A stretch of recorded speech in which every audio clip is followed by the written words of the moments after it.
set of all elements under consideration.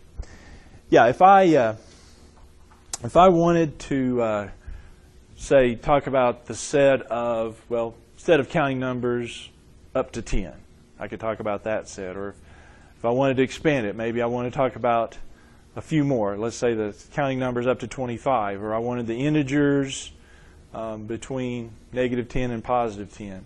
Well, I can do that with this universal set. I can specify which set I want to consider the elements out of. So that's all it is. And good news is the notation for it is U for universal set.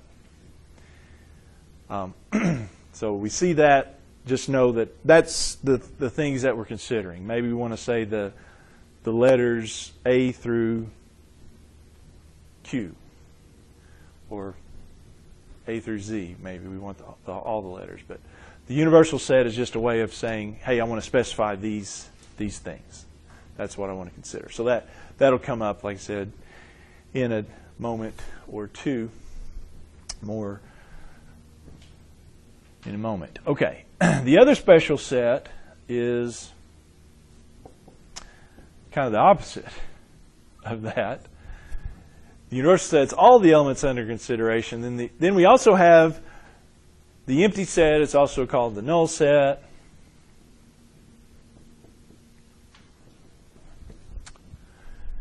And guess what it is? Just like the name suggests, it's the set that has no elements. And you might be thinking, why do I need a set with no elements? Well, you do.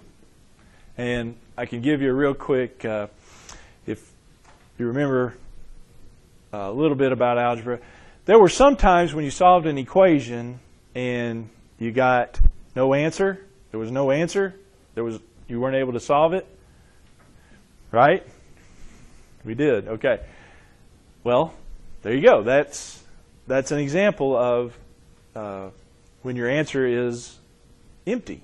You don't have an answer, so you have to come up with this special set. And what's the symbol for that?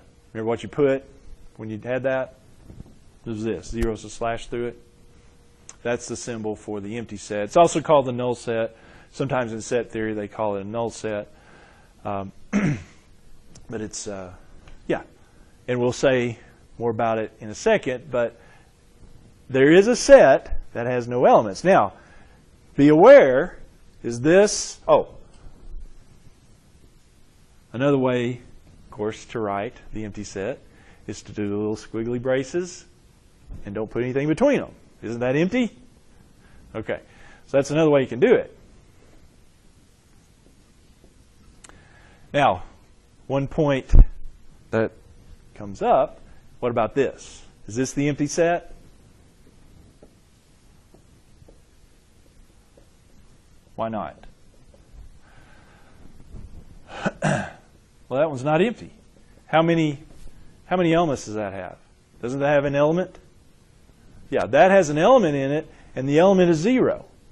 Now, I know we usually think of 0 as nothing, but in this case, it's an element, so the braces around 0, no, that's not empty. That has something in it. It has 0 in it. So that's not a good way to write the empty set. The empty set's either the 0, the slash through it, or the empty braces. So be aware of that. Okay. Any questions or concerns?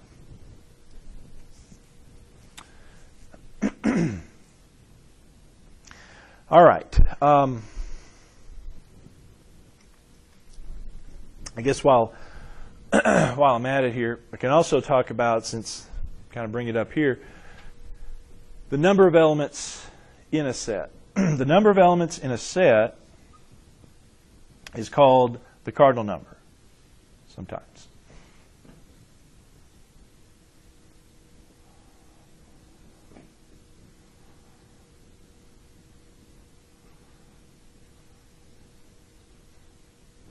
Okay, cardinal number. Just another another term called the cardinal number.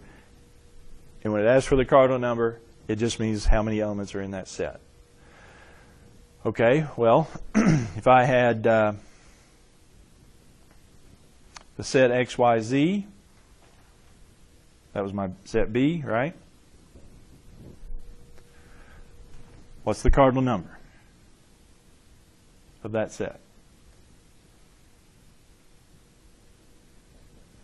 Be 3, right?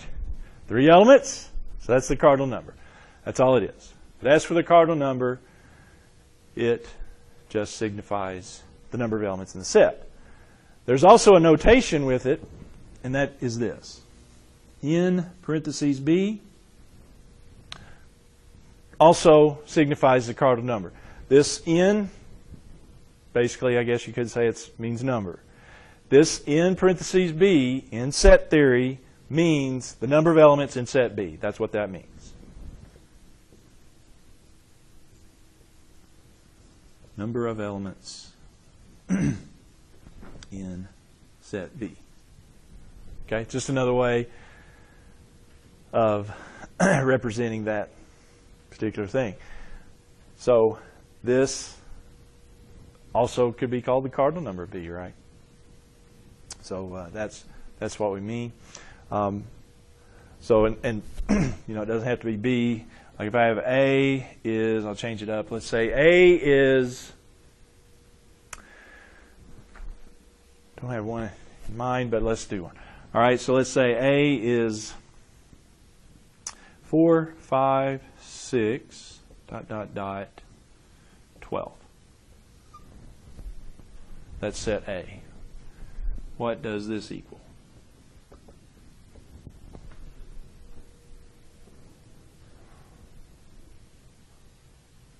Well, that means, what does this mean?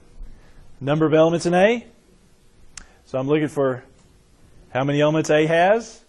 Now, be sure you count the ones that are in here, right? The ... means continue the pattern until you get to the end. So I've got 4, 5, 6, and I've also got 7, 8, 9, 10, 11, and 12.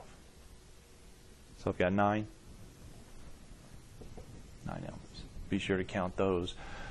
The other one that I'm thinking of real quick here, like if I had C is,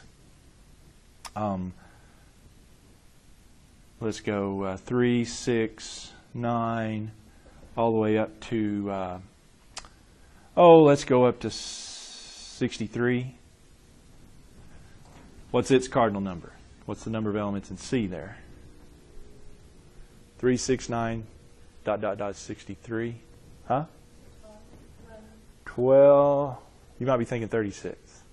This goes up to 63. Yeah. Well, this is the first one, 3 times 1. This is the second one, 3 times 2. This is the third one, 3 times 3.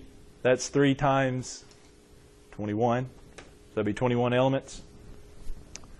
So if you've got one like that, you know, just kind of use your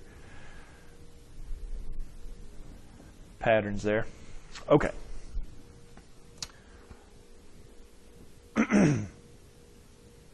So, one other one, or 2 other ones. All right. So again, you can do stuff like this. All right. What would that one be?